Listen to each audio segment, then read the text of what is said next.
Bow wow. Welcome to DogStar.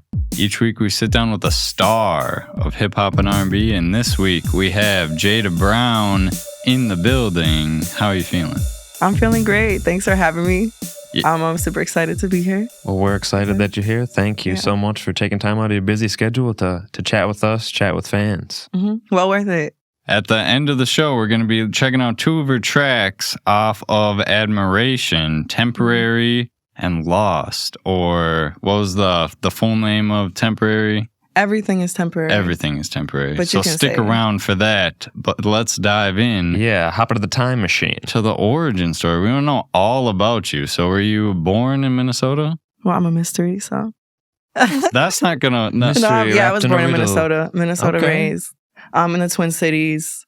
I grew up in St. Michael, Minnesota, which is northwest, 45 minutes northwest. Okay. You go past Brooklyn Park and Maple Grove. Yeah. Cool. And what were the major musical influences early on? Like, do you have a memory of who controlled the radio or who was playing music Sunday morning? Everyone in my life. I mean, I'd say both my parents are, especially my dad, are like avid music listeners. Like they met in like the service industry. My dad's a bartender, or was. And my mom was like a waitress bartending. And so like he always told me about concerts they went to, like they saw Nirvana. Whoa. And a bunch of other groups. And so there are musicians in my family, but they weren't, my parents didn't do much. It's like more like my dad's uncles and uncles and aunts of my parents that were like playing instruments. And they were around when you were growing up or at a family event? No, it was more when they were growing up. Oh, yeah, okay, it was people who had already been like deceased, but played accordion and piano. And but your parents had a good taste in music. yes, very good taste. My dad, just like the mainstream radios were on, like, I mean, like I listened to KDWB growing up. That was in like 96, I was right. And KQ, RS. Like my dad just had different radio stations on and he had a big CD collection. So we just played music in the garage on his like sound system. Fun. Lots of like alternative rock. Nice.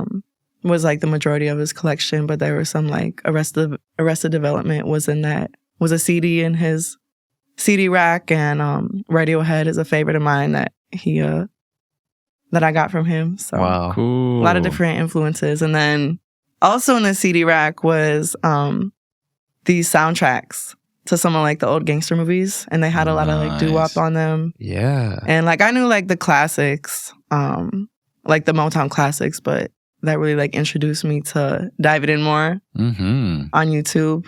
And yeah.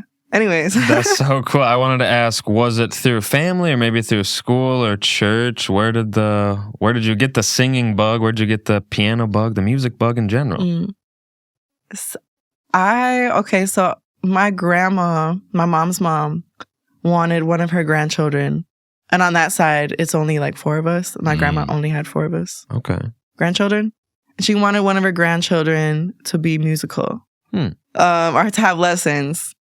And so I was the only grandchild and the oldest who took her up on piano lessons. So she actually paid for my piano lessons growing up. Nice. I started when I was like 10. And, the lights. Yes. I also started singing. So like my mom I would go to church when I was younger. It was a Lutheran church. And so my mom, I was like in Kids of the Kingdom. There was a choir there. So I was singing when I was in elementary school with the choir. It was like my friend's dad, Stoney. What a badass name, Stoney. Yeah. Shout out if you're watching this. Shout out Maria. And all the people from St. Michael that I was in bands with. Alex Schemo, who just finished his master's in New York at Berkeley. Oh my God. Yeah, so I played with, a bunch of people and, started like doing music in St. Michael before I moved to the cities once I graduated high school. But I really started performing when I was in 8th grade, when I was 14. Whoa. That's the first time I sang in front of people. And what was audience. that for? I was in choir. That was like my only vocal training was being in like school choirs. Okay. I never had like private vocal lessons. So just ear passion and like learning the breathing techniques. I think that helped me in choir probably. And was this like, did you have a solo at this performance, or was it just the ensemble? It was a performance day, so we got to choose if we wanted. We could choose a song and like karaoke YouTube style, or if someone had a piano or guitar, sing in front of the classroom. Well, we know you remember the song. What was the song? Oh my gosh, I knew you were gonna ask that. It was Stop and Stare. Stop and Stare. You remember that one? I do remember that one. Yeah, it was that one. Was that One Republic? Yeah, I think so. Yep. It's One Republic. Fascinating. What made you pick that song? Yeah. I think I was just listening to it at the time. Nice. I think it was like on the charts in that year. And again, try and put yourself in the mindset. Were you nervous about performing even in front of 20, 30 people? The class? No, that's the thing. And that's how I found out. Wow. That's why I loved singing so much. And I think I really found my place because I was very shy youth. And I was just very nervous being around people in general. Like even in the classroom when I'm not talking and no one's looking at me, I was very nervous.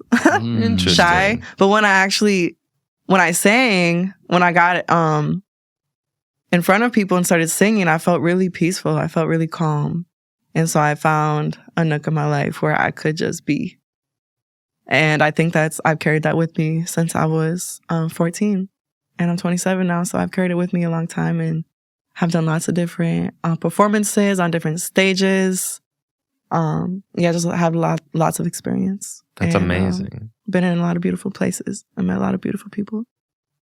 Definitely, yeah. The list of features you've done with other artists is crazy. But so you did a cover for that first performance, and some of your earlier stuff was covers as well. When did you start writing songs?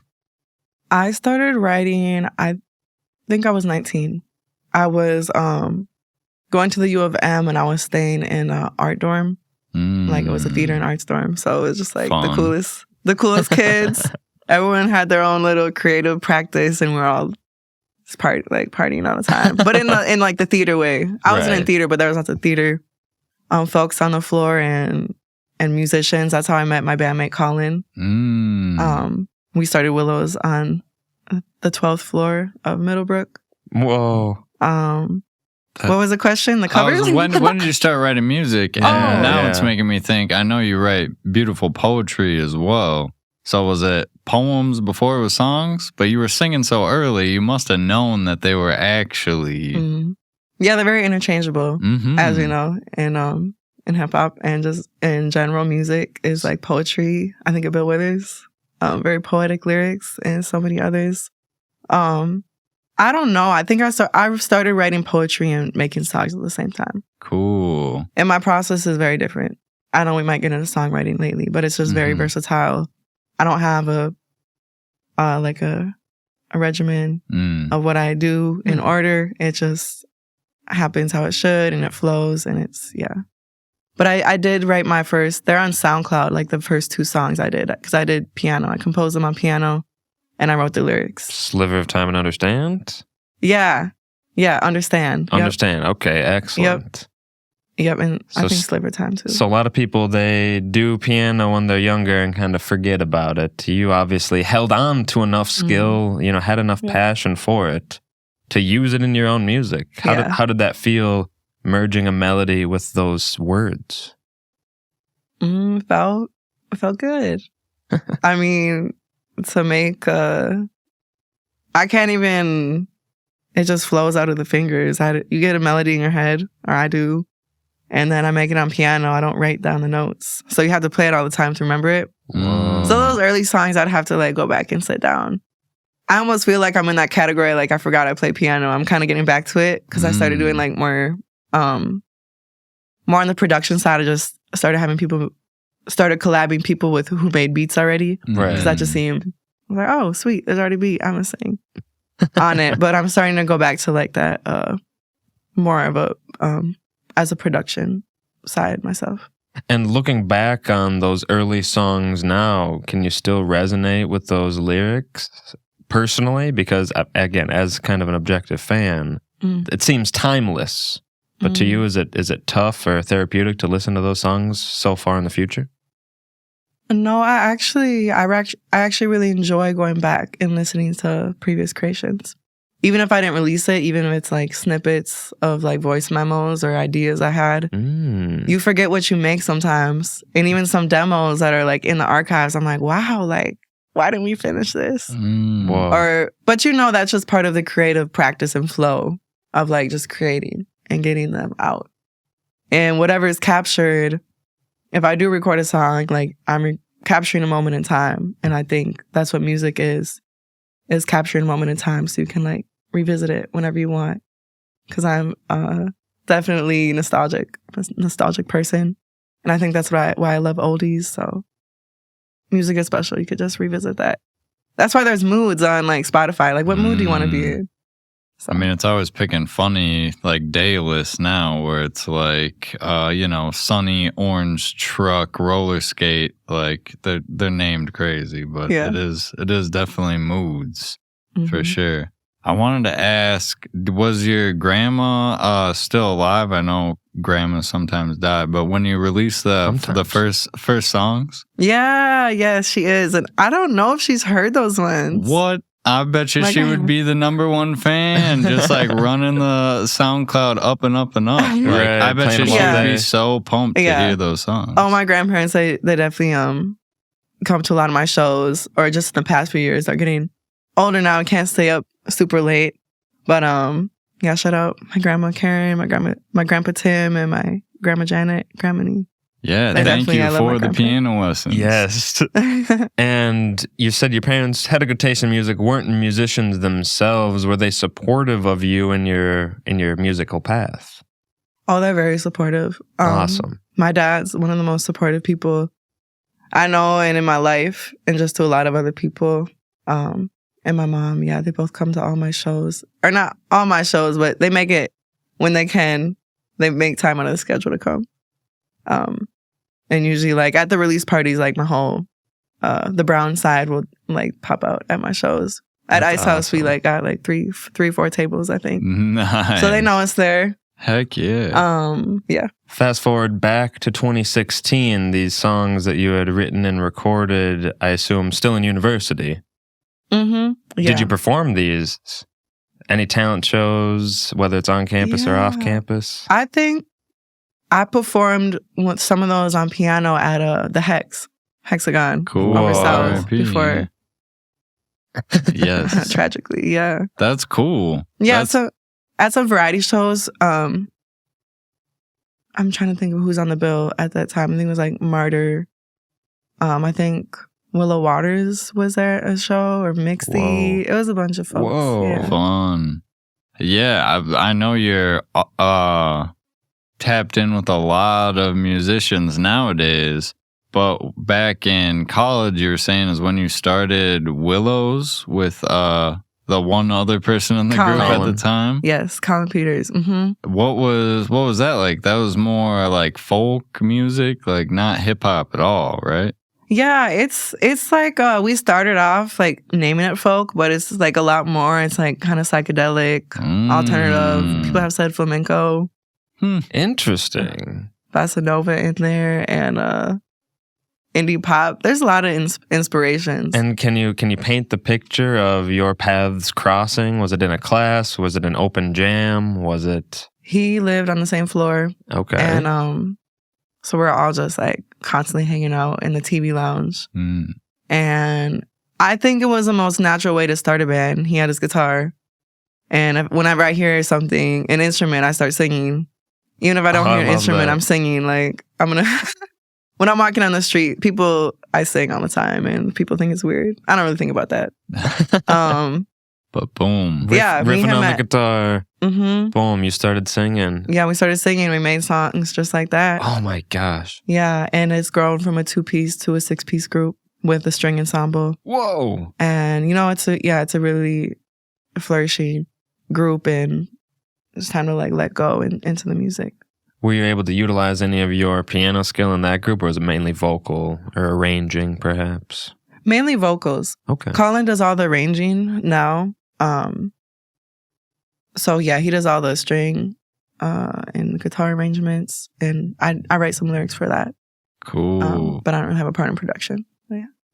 What's it take to work well with somebody? Like, what do you think you guys have that's lasted the test of time? Or did you luck out, or is it sometimes arduous? I think it's both. I mean, I think it's like you speak the same language, like musically. And we would flow together, and we're in the same space. Like, being in the same space is important. And like, once we got out of school, out of college, then we make time to still perform. So there has to be a level of passion there, and understanding, and flow and patience. So yeah, that's like the only band he's in and I'm in. Well, I do stuff like, I'm in the process of making other groups too, but whoa, yeah, I think it's really just a mutual agreement, handshake, that we're gonna do this, and it feels good, and you do what feels good. We've got about 2 minutes left till we need to take a break. On this kind of, advice kick, I guess, advice on how to work well with other people. Before the show, we were mentioning the next few generations of songwriters and performers here in the Twin Cities. Do you have any advice to them about releasing their first song, or maybe working with others for the first time?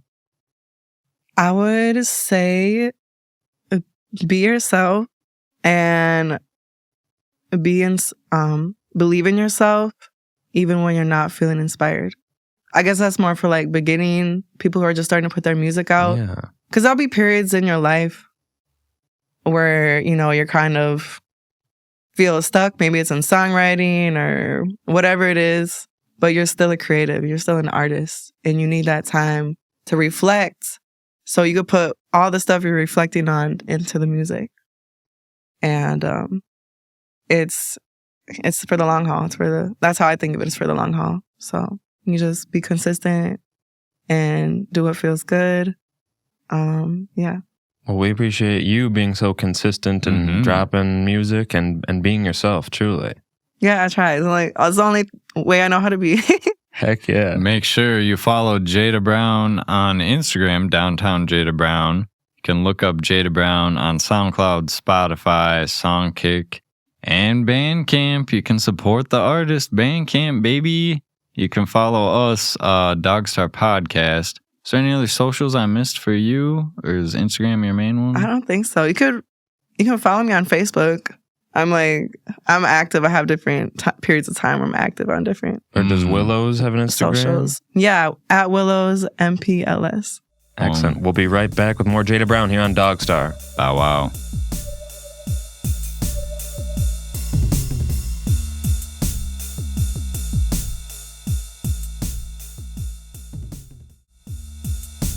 Bow wow. Welcome back to DogStar. We're sitting down with Jada Brown, learning all about the origins, learning about the beginning of Willows, which is still a band you're part of. Yeah, you said from a 2-piece to a 6-piece or an 8-piece? 6-piece. Oh my gosh. Boom. Yeah. Excuse me. We just recorded a new album, and it's our best production yet. Oh my gosh. Engineering wise. Cool. And more songs, so it's considered an album. Have you worked with different engineers or studios over the course of your... Yes, that's another big one, is just finding your place and who you're most comfortable and vibe with engineer-wise. Because that's something, I ran into over the years, finding an engineer who you work really well with, who listens to you. I like to, co-produce and co-mix the songs. And so just that's really vital as a singer, and especially as a woman singer, is just navigating that space of the music world, and finding people that you trust and that really take you seriously and want to make the song how you envision it, or co-collaboratively make the song, because that sees it as something special as you do. So. That's awesome. Yeah, that is very tricky figuring out who to work with, I'm sure.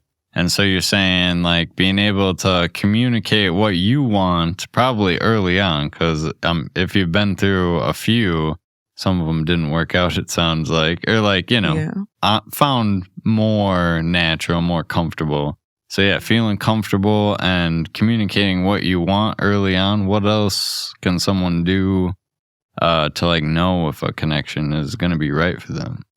I mean, it's all from the gut. I think you can feel it like right off the bat.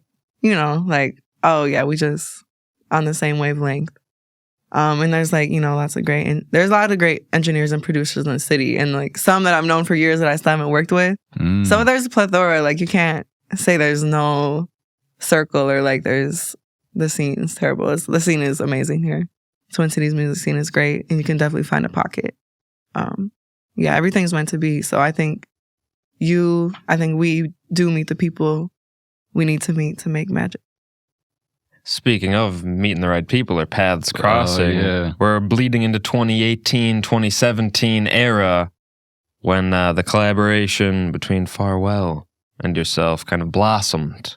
Can you speak to maybe the first time meeting him, or how did your paths cross? I'm sure it was another gut feeling, kind of right place, right time. That project is so special to my heart. Pharrell was the first, Twin Cities.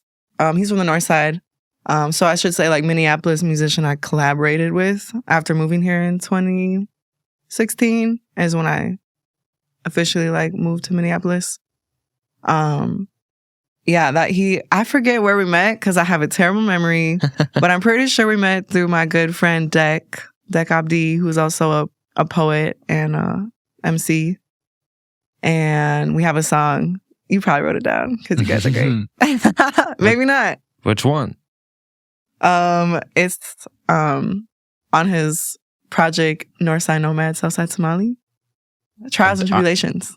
I believe the Dek Abdi song that you're featured on. Right. Yes. I'm pretty sure I met Farewell through Dek.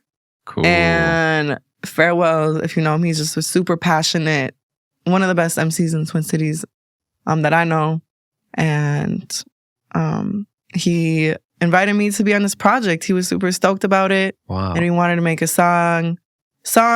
collection of songs about love in all types of forms. And we nailed that out in like 2 weeks. What? Yeah, the whole like production and singing on it. And so that was a really special time to be introduced. And very close to my heart. And he's just overall amazing person. I mean, because of what you just said, I'm imagining it being very collaborative versus him just sending you like 2 verses and asking you to do a chorus for it. Oh, yeah. Was it? I'm not really into that. I like to be together in a space that we're listening to the beat together or making it together, and then, so we can co-write. Right, the creativity can flow in person. Right? Yeah, I used to do that. Like, people are like, I'll send beats over, and I still do listen to that, but I prefer, being together. And because sometimes the best material or ideas you're going to get is when you first hear that beat. Mm-hmm. And I always have the microphone going because a lot of stuff I catch is off the top. Mm. And then you kind of plan it from there. That's kind of my style. That's key. That's a hack right there, having the recorder ready for the inspiration. Yeah. And I wanted to ask if K9 was a local producer as well, or was that a... Yeah, K9. I'm trying to remember all the producers. Katra Quay was on that. He's the really dope lo-fi producer. Heck yeah. Yeah, he's super cool. And K9... Stony Wells mixed and mastered it. But yeah, they were all producers who I got introduced to through Farewell because they were his people. And then, through doing collaborative projects, getting to know the whole scene and everyone. So yeah, can you expand on that? That was basically your introduction to the Minneapolis music scene, if you will. Yeah. Kind of, or just... There was like a lot of different pockets because... I'm going to have to line up the years and the places in my head. But the first solo performance I did outside of Willows was on the West Bank at Nomad. And it was this was called Nomad before it was Part Wolf. Mm-hmm. Okay, right. And I got into Nomad through Twin City Tone and Big Wiz. Sweet. Because they were DJs at the club I was working at the time, at Rick's. And so I got into their show on Friday night.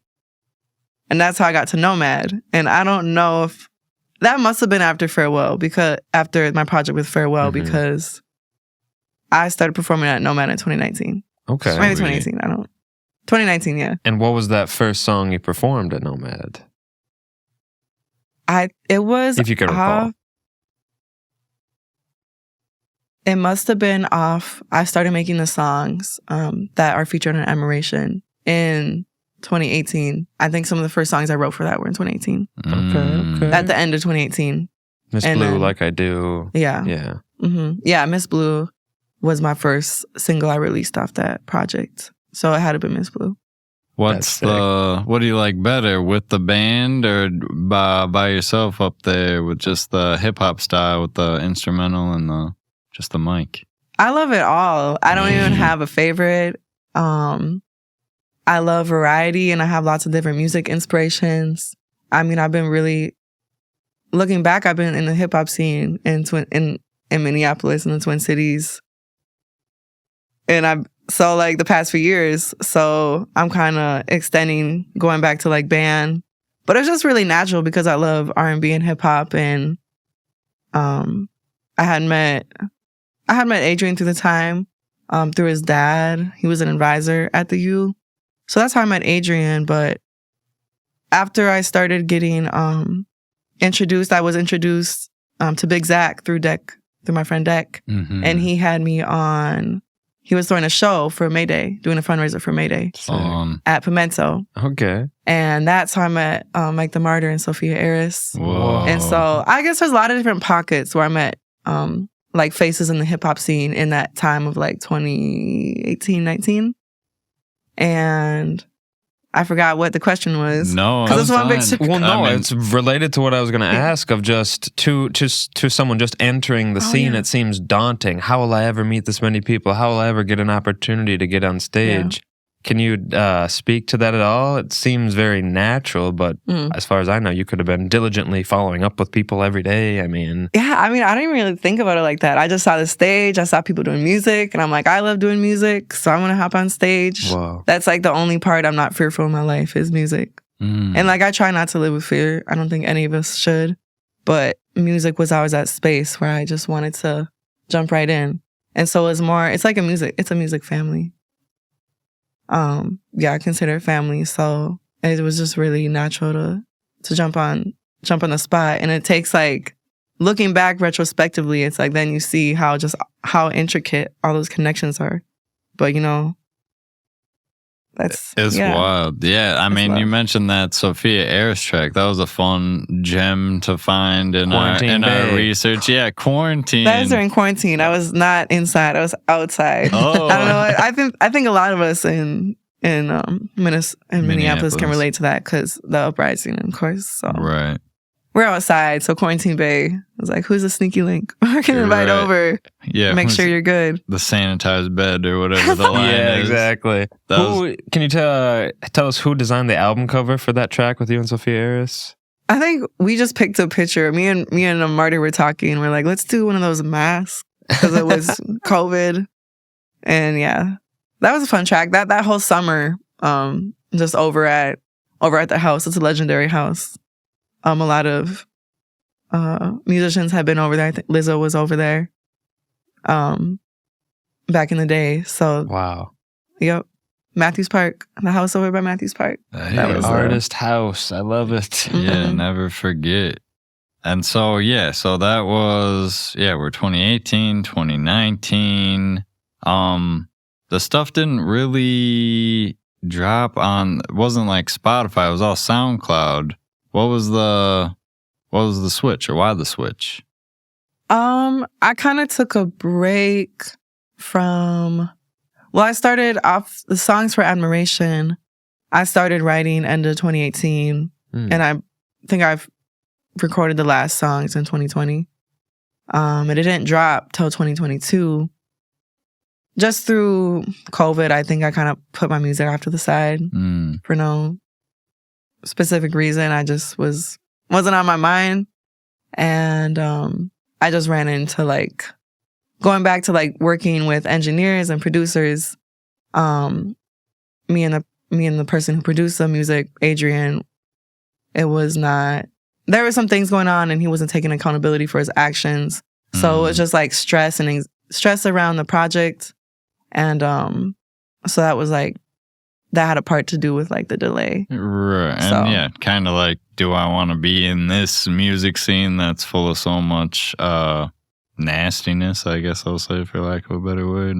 Yeah, I mean, I think that's prevalent in like the show business. Like I can imagine like what's outside of the beginning, like beside of what I'm a part of right now, like in the larger music industry. I mean, we see it everywhere. In music and kids shows and like the big celebrities and Diddy, there's lots of things going on all the time. So I think it's on a micro level. You know, people in the Twin Cities who are being harassing others, and especially women artists. I honestly look at it as a fortunate that I got to face it that early because I was the first producer I worked with to learn how to navigate that. So I'm just kind of switching how I, spinning the table how I look at it. And so being able to like go through that, I think gave me a lot of insight on how I work with people in the future and being cautious of producers or even other pieces in the music industry who, aren't having the best actions. So, I mean, as fans and as allies, we appreciate your resilience and your power and through that and not stopping making music. Yeah, that's definitely like, I try to tell other women and queer artists coming up, and who are younger coming up in the scene to like definitely be cautious of that. And like, I'm a call away. So, yeah, you want to make, there's plenty of like trusted people to make music with and who like value you. They don't have hidden agendas. Oh, yeah. So you said you took a break. Was there any like inspiration or like closure or just like meeting the right people that got you back into it?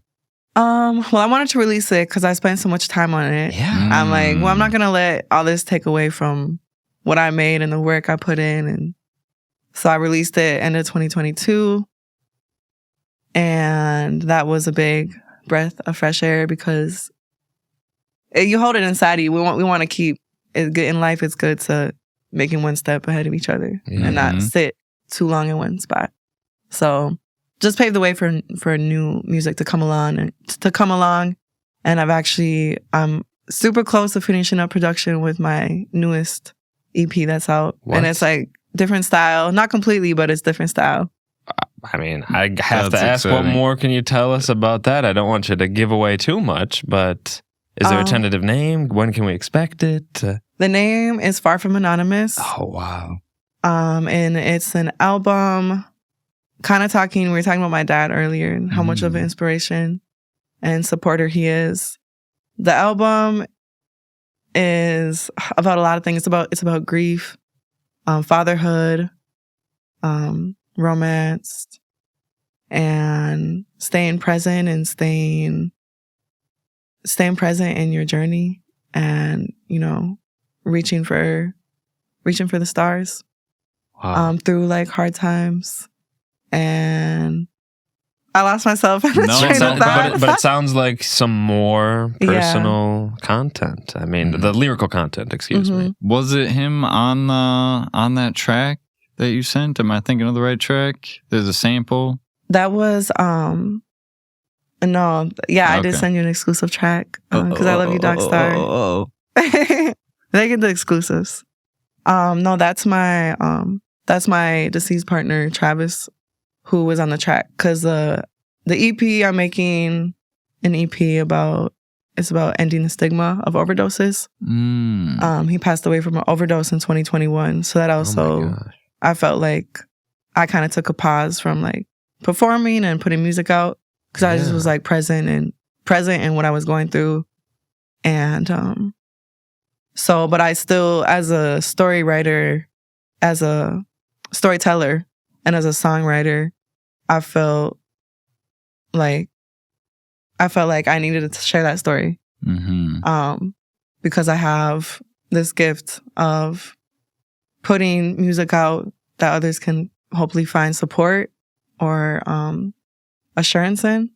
And so I feel like I wouldn't do it justice if I didn't write about that journey in my life, of that grief journey. And so it's a really special album. Like it'll probably make you like cry and laugh. I'm tearing up over here hearing you talk about it. Yeah, I mean, a lot of people, a lot of friends, just in the past few years, and my partner, who fell victim to overdoses. And I think a lot of people, I don't know anyone who hasn't experienced someone they love passing away from an overdose. So I think it's a really special and really important project that I'm excited to put out. We're excited to hear it, and we're excited to hear that that bravery recorded on the wax, metaphorically. And it's dope because you're performing at events that are like about awareness for this kind of thing too. So that's super powerful, and it's got to feel like you're doing something by giving your time to stuff like that. We got to take a break in like 20 seconds, so I don't want to ask you another question, but make sure to follow Jada Brown at Downtown Jada Brown on Instagram. Follow us, DogStar Podcast. Check out all of Jada's work at Jada Brown, and check out the Bandcamp and support the artist. We'll be right back.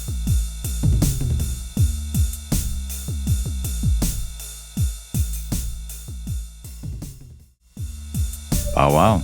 Welcome back to DogStar. Sitting down with Jada Brown, learning about kind of the circumstances surrounding Admiration, which was your album in 2022. But finished that, put a bow on that. I guess there was Onward that came out in 2021, which was around that hard time you're talking about your partner passing away. But then, Admiration. Want to shout out Oracle Uno because he produced or mastered some tracks on that, which is dope. Good connection to have. And then it's the singles Lover and Elevated that came out in 2023.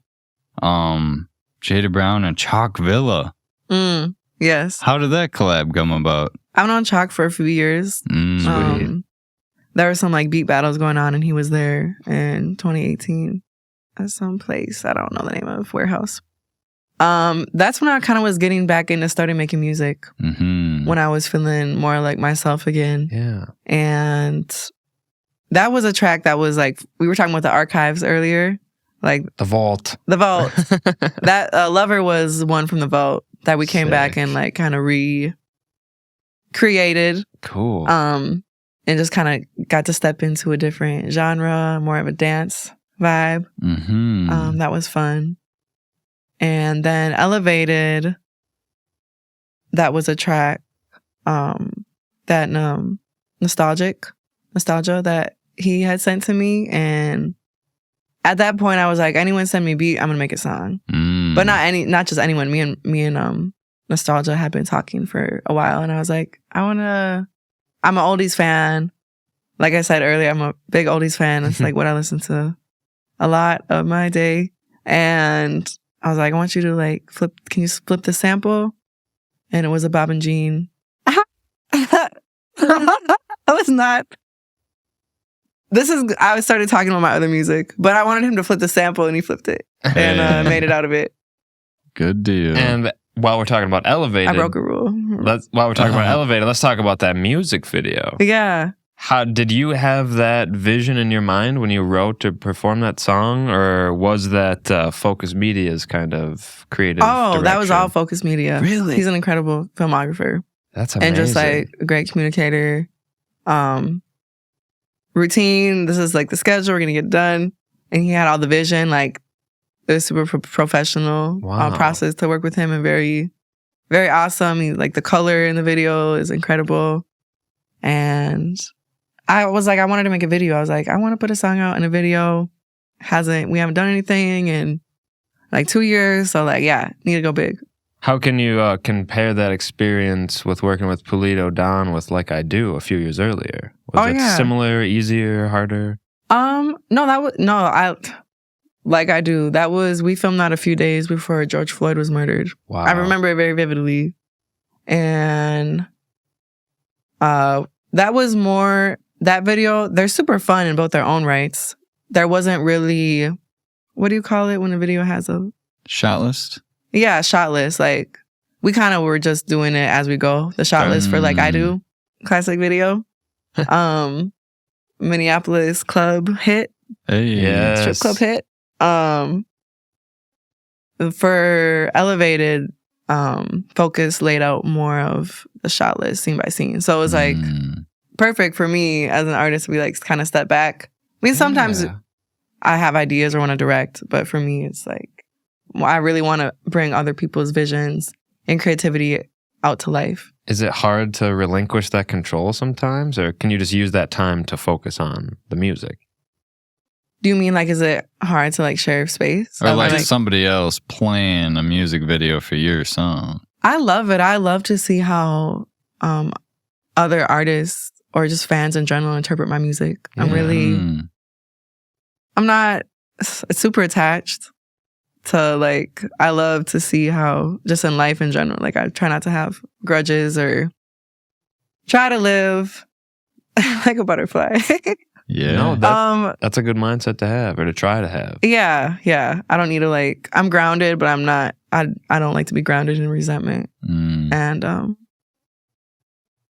I want to be grounded in growth. But anyways, I love the visions that he brought to that music video, and to see how he interpreted it was, pretty very heartfelt. Sick. Yeah. Are there any music videos on the horizon, even for older tracks? Oh yeah, we just shot one at awesome. Yes, we just shot one at Mixie's B-Day, not B-Day, baby shower.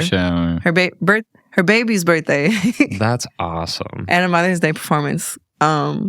It's not that song's not on the upcoming album. It's just a single I'm putting out. Sick. Okay, cool. It's kind of around love for the Twin Cities and other musicians. And before we talk about the 2 tracks that you sent us, how do you choose what song gets a music video and what song doesn't? Or would you eventually want to make a music video for every song? I would like to have more music videos or visuals in general, just to collaborate with more videographers, because I think that brings, as a musician, like stepping into a more serious role, that really brings like you as a brand, or you having like a visual so people can like hear your music and put a visual to it. Yeah. I think having music videos is important and it's fun. Like, who doesn't want to shoot a music video? Totally. But I do have, there's just certain singles I'm like, yeah, that video would look awesome with this.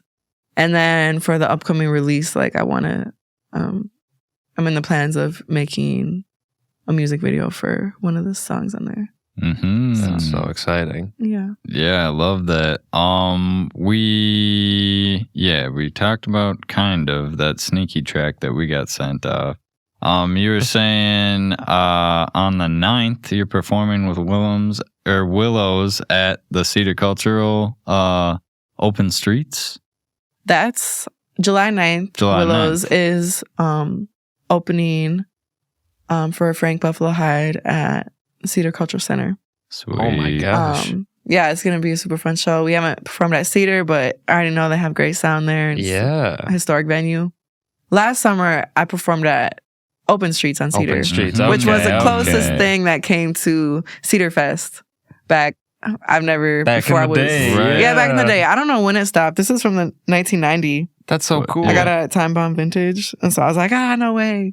Like Cedar Fest, my uncle talked about it, and he's like, yeah, it was just a crazy show, crazy festival that went from Seven Corners all the way to the Caboose. Oh my god! And it was a big party. We got to bring it back. Event planners, we got to bring it back. I don't know if Open Streets is going on. Like, not what like as big as it once was, but festivals are super important, especially in the Twin Cities, because it's summertime one time. But and so the South Side is going on though for Juneteenth. Okay, so I'm super that's excited huge. to go see that. Definitely. We have about 3 minutes until we're listening to the 2 tracks you very graciously sent over, both the 2nd and the 7th tracks off of Admiration. Everything is Temporary and Lost, respectively. What can you tell us about Everything is Temporary? What mood would you want someone to be in, ideally, to listen to this song? It's a sexy R&B jam in my eyes. It's kind of a late night, steamy. I was talking about those encounters we have, especially before like social media and like getting someone's contact. Like it's we're just passing through each other's life, and that's what the song's about. Those feelings, and it's like So it's definitely a steamy song. Okay, so maybe a Friday, Saturday night song. Okay. Put on when you invite someone over. Yeah. Very nice. And how about Lost? Different vibe. That's one of my favorites on Admiration. I'm kind of talking about that was a poetry song. I wrote it as a poem, and then I had already had it as a poem, and I had this beat, and I like freestyled for the most part. That was like the first or second take that I laid down. Whoa. And that's talking just like language loss and colonization, from like whatever like nation you're from, like talking about that and going into being disassociated. Like I've dealt with disassociation a lot of my life. So just like coming back to your spirit, that song is about, but it's a very powerful song. And I brought it up. I can't remember if it was on mic or off mic. Oracle Uno produced that song or mastered that song. Mastered it, yeah. So that was like the finishing touches. What was the last couple of days? Like, did you just send it to him or did you go in and kind of be like, this is too loud, this is too loud? Call master. Well, there was like, since I took a hiatus from that project of even like dealing with it, there were some songs that weren't mastered yet. And I went to Oracle just through being homies, and I was like, hey, like I think I put on Facebook like who can master, and he commented. He's always super responsive. Yeah, he's quick, he's professional, and he was like passionate about it. So yeah, he helped out master the rest of that project and get it out to the world. That's awesome. So we're about to listen to those 2 tracks. Yeah, we can't thank you again for sitting down with us, sharing your story with us, with fans, with up-and-coming artists, hopefully, and we can't wait to see what's next.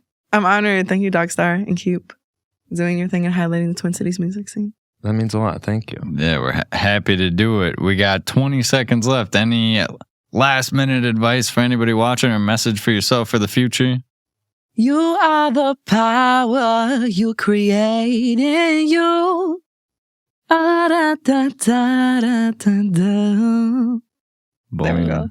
Fabulous. It's stored for later. I'm sure you'll come across them and be like, why didn't I make a song out of that? But thanks for your time. Jada Brown, Downtown Jada Brown on Instagram, DogStar Podcast everywhere. Bow wow. This has been DogStar.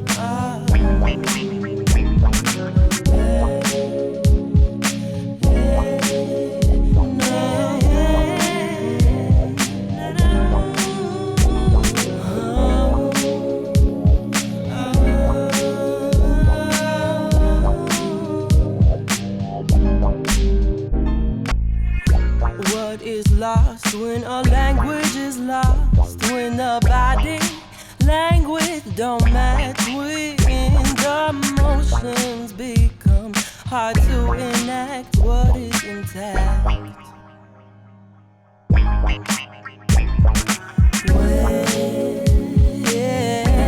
When you can't find the words to express the emotions flow in a distant ocean, when you can't process the feelings, let the numbness sink in.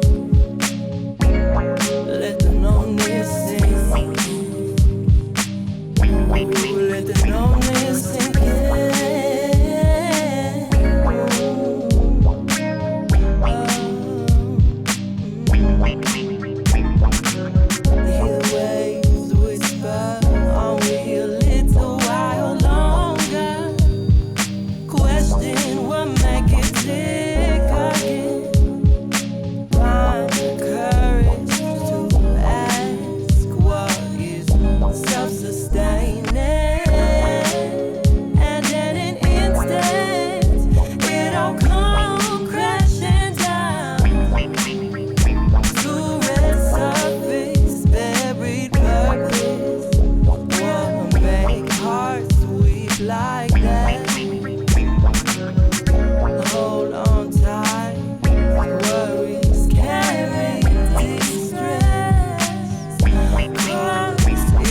against you.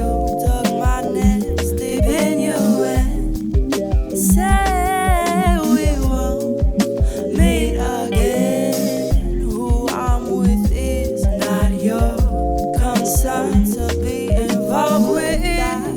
Stay on a new day, and you'll find you could be mine, but everything is temporary, so don't get too attached. And you'll find you could be mine, but everything is temporary, so don't get too attached. Toss and turn, thinking about